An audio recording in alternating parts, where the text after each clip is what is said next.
Asian TV news के सभी दर्शकों को आदाब। आज हमारे साथ है सिमरन, नहीं, हर सिमरन। डीडीएल जी की सिमरन को तो हर कोई जानता है।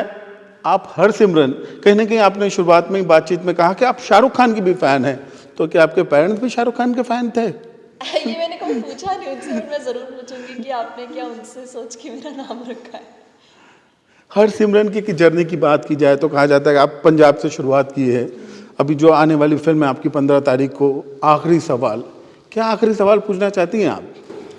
आखिरी सवाल के साथ साथ एक्चुअली बहुत सारे और सवाल हैं फिल्म के अंदर जो आपको देखने पड़ेंगे। सवालों के साथ साथ जवाब भी हैं, तो आई थिंक वो सब चीज़ें जो भी फैक्ट्स हैं वो आपको फिल्म में देखने को मिलेंगी 15 मई को। फिल्म के ट्रेलर देखे, दर्शक काफ़ी पसंद कर रहे हैं फिल्म के ट्रेलर को।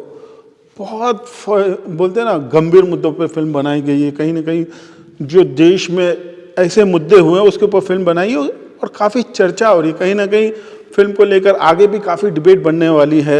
मुद्दों की बात की जाए, जो मुद्दे लिए गए हैं फिल्म में, आप इन मुद्दों को किस तरह से देखते हैं? और फिल्म के कुछ मुद्दे हमारे दर्शकों को भी डिस्कस करेंगे, क्योंकि ये प्लॉट तो सभी को पता है।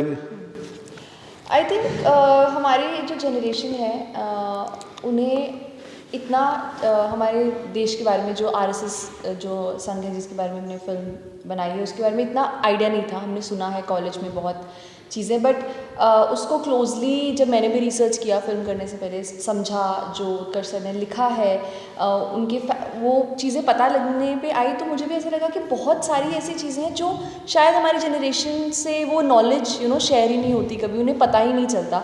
तो आई थिंक जैसे आपने अभी पहले मेंशन किया कि वो सवाल, वो जवाब, वो सब इस फिल्म में मेंशन किए गए हैं, ताकि आज की जो जनरेशन है उसको उनको पता चल सके कि ये सब चीज़ें भी हैं। एक देश के लिए काम करना क्या होता है।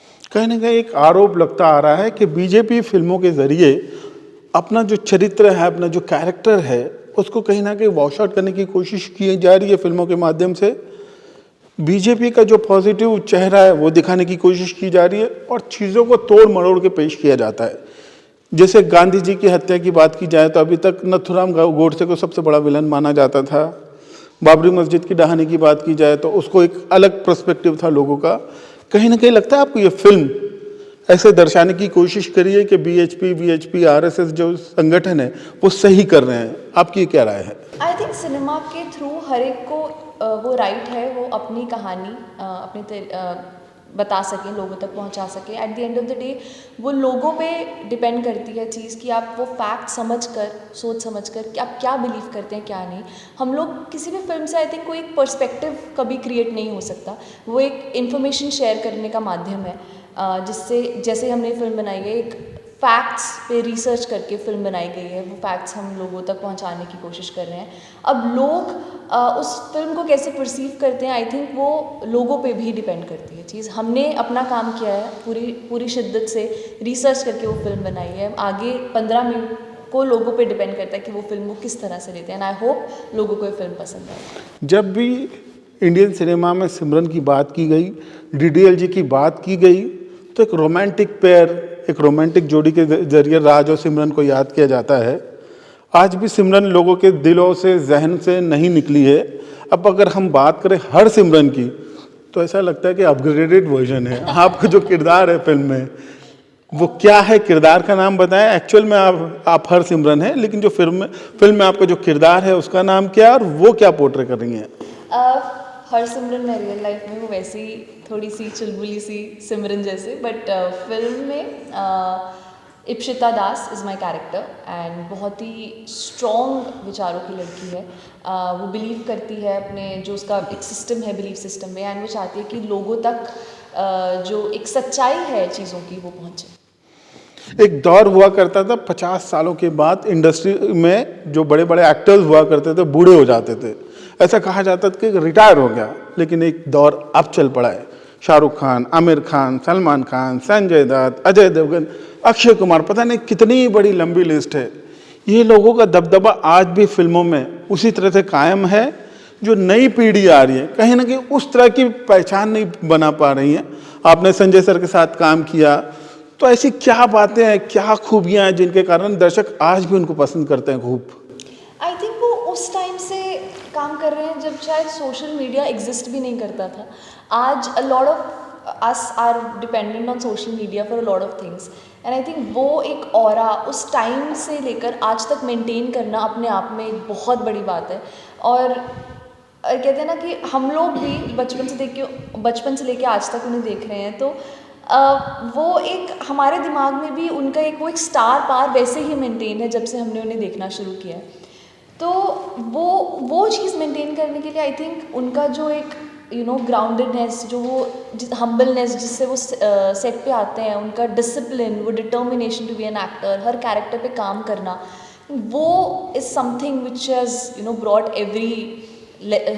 Made every legend a legend in Bollywood. कहीं ना कहीं संजय सर की बात की जाए तो उन्होंने जिस तरह के रोल किए अभी तक का, ज़्यादातर गैंगस्टर, कहीं ना कहीं फिल्में और जो किरदार होते हैं लोगों के माइंड में बैठ जाते हैं। ऐसा लगता है संजय सर को देखते ही साथ के AK-47 लेके खड़े हैं। जब वो पर्सनल मिलते हैं तो उनके साथ जब हम बातचीत करते हैं तो कैसे व्यक्तित्व है, उनके बारे में कुछ बताएं आप। He is the sweetest. I think जब मुझे नर्वसनेस थी उनसे थोड़े से बात करने में, बट जैसे मैंने उनसे बात की, इतने प्यार से वो हर एक के साथ मिलते हैं। जैसे वो सेट पे आते हैं, वो पहले सेट पे आते हैं, अपना शॉट करने से पहले सबसे मिलते हैं पहले सेट पर, एंड उसके बाद वो सीन शुरू होता है। And I think the feeling of him being on the set is so nice. वो मेक श्योर करते हैं that everybody is okay. Even I have seen कि जब सीन्स करते हैं उसके बाद, सीन के बाद आके भी वो अप्रिशिएट करते हैं कि बहुत अच्छा सीन था to the other actors, and that's a huge thing for an actor to get a compliment from someone who is so senior. आज कहीं ना कहीं फिल्मों की शूटिंग की बात की जाए तो काफ़ी परिवर्तन देखने को मिलता है। सेट पर स्पेशली बात की जाए, एक दौर हुआ करता था आर्टिस्ट साथ में बैठते थे, एक शूटिंग फ्लोर पर हुआ करते थे, गप्पे करते थे, एक दूसरे को अप्रिशिएट करते थे। लेकिन आज ओबी वैन का दौर है। एक्टर आता है, अपना सीन समझता है, शॉट देता है, ओबी वैन में चला जाता है। ये जो कल्चर है इसको किस तरह से देखते हैं आप? जब शूटिंग पे होती हैं तो सेट पे जो बड़ा एक्टर होता है, सीनियर एक्टर, वो किस तरह से काम करता है, क्या आप उसको भी ऑब्जर्व करती हैं?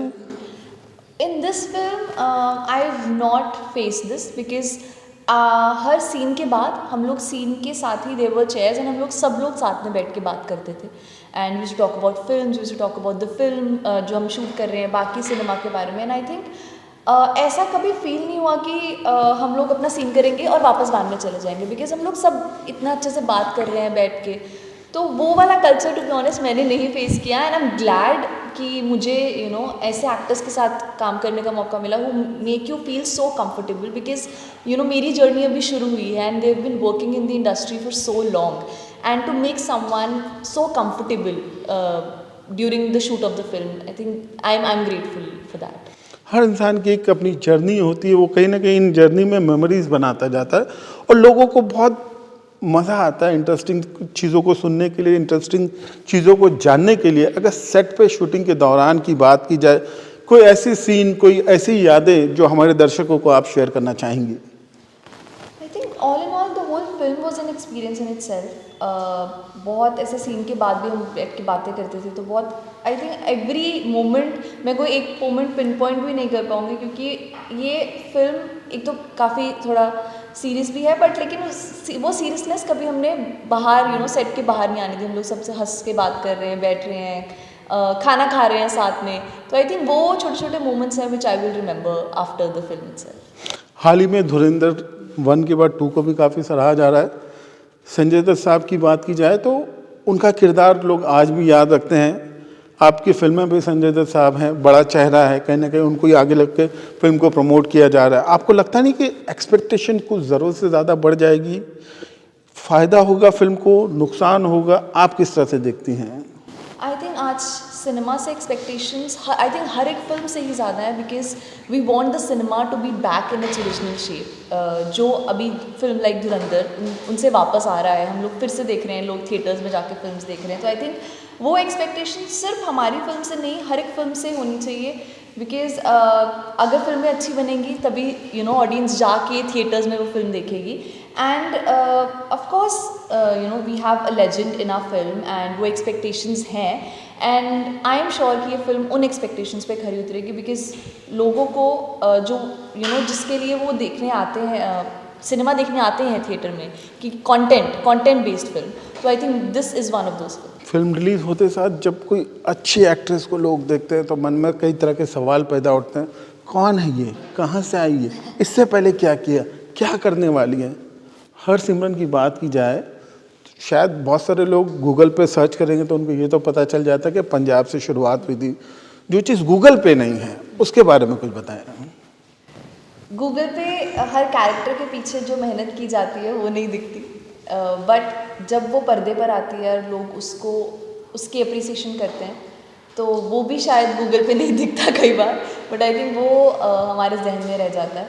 तो बस यही कि जितने भी कैरेक्टर्स मैंने प्ले किए हैं वो बहुत डिफरेंट हैं मेरी ओरिजिनल पर्सनालिटी से. तो अगर मैं अपनी रियल पर्सनालिटी और वो किरदार अलग निभा पाऊँ तो आई थिंक वो एज एन एक्टर मेरे लिए एक अकम्पलिशमेंट होगी. तो बाकी तो काम तो सब गूगल पे ही है. पर्सनली अभी धीरे धीरे लोग जानेंगे. अच्छा, थोड़ा सा मेरे दर्शकों को ये भी जानना होगा कि बहुत आवश्यकता है सोशल मीडिया के दौर पे, बच्चों को खासकर लगता है कि हम रातों रात स्टार बन जाएंगे, पढ़ाई में ध्यान नहीं देते हैं, शॉर्टकट पैसा चाहिए, शॉर्टकट फेम चाहिए, एजुकेशन कंप्लीट नहीं कर रहे हैं बच्चे. तो आप भी अनएजुकेटेड हैं. मेरे को तो पता चला कि आप कंप्यूटर्स में बहुत कुछ किया है आपने. मैं चाहता हूँ कि ये जो बच्चे देख रहे हैं उनको आप बताएं कि एजुकेशन के बाद ये करना है या एजुकेशन के साथ साथ करना है. आई थिंक पैशन और भी होना चाहिए हर चीज़ का, बट मेरे लिए I always believed in education not for the purpose कि आपको कोई डिग्री लेनी है, बट फॉर द पर्पस कि आपको लाइफ का वो जो एक्सपीरियंस रहता है जब आप पढ़ाई कर रहे हैं वो सीखना बहुत ज़रूरी है. कैसे सिर्फ एजुकेशन से हमें डिग्री नहीं मिलेगी, हमें how to talk to people, how to be kind to people, how to probably एक इम्प्रेशन छोड़ना जब आप किसी रूम पे एंटर कर रहे हैं, तो वो भी एजुकेशन है. तो फेम आजकल शायद इजी मिल जाता है, लेकिन उस फेम को संभाल के रखने के लिए एजुकेशन ज़रूरी है. आखिरी सवाल, तो 15 तारीख को रिलीज़ हो जाएगी, उम्मीद है दर्शक भी काफ़ी पसंद करेंगे. इसके बाद के जो आप प्रोजेक्ट करेंगी तो किस तरह के प्रोजेक्ट करने वाली हैं?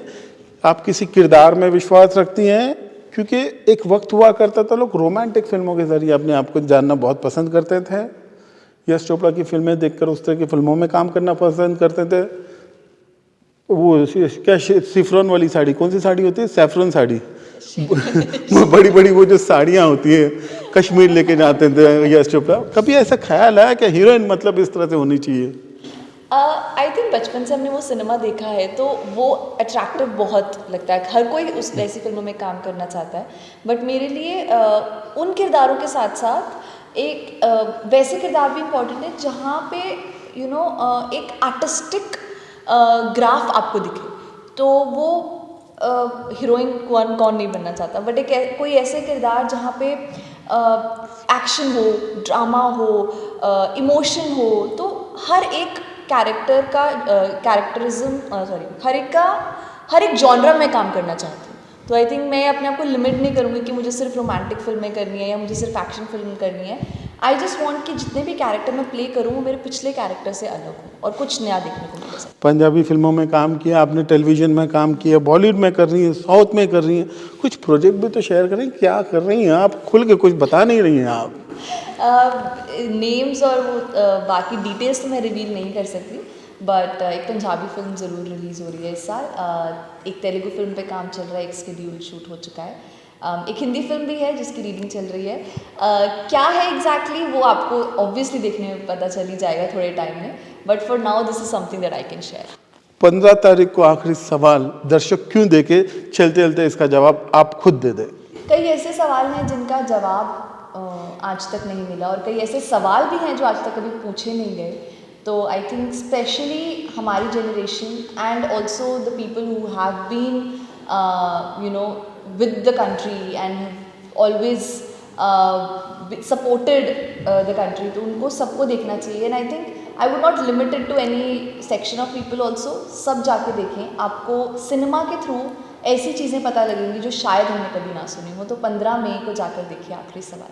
18 साल से कम उम्र के लड़के और लड़कियों के लिए अजीम पेशकश। हैदराबाद दक्कन में एक नुमाया नाम माजिद एंड ब्रदर्स की जानिब से next gen EV motors EV showroom, जो बहादुरपुरा चौराहा किशनबाग रोड हैदराबाद में मौजूद है, जहां पर आपकी ख्वाहिश के मुताबिक 18 साल से कम उम्र के बच्चों के लिए बेहतरीन और खूबसूरत बैटरी की गाड़ियां मौजूद, जिसको लाइसेंस, आरसी, नंबर प्लेट की जरूरत नहीं है। इस गाड़ी को कम उम्र लड़के लड़कियां स्कूल और कॉलेज के लिए इस्तेमाल कर सकते हैं। इनके अलावा औरतें और सीनियर सिटीजन भी इस्तेमाल कर सकते हैं, जिसमें 10 ता 12 मॉडल्स दस्तयाब है, जिसकी कीमत सिर्फ 35,999 से शुरू होकर 86,999 पर खत्म होती है, जिसमें मोटर और कंट्रोलर की वारंटी 2 साल है, बैटरी चार्जर की वारंटी 1 साल है।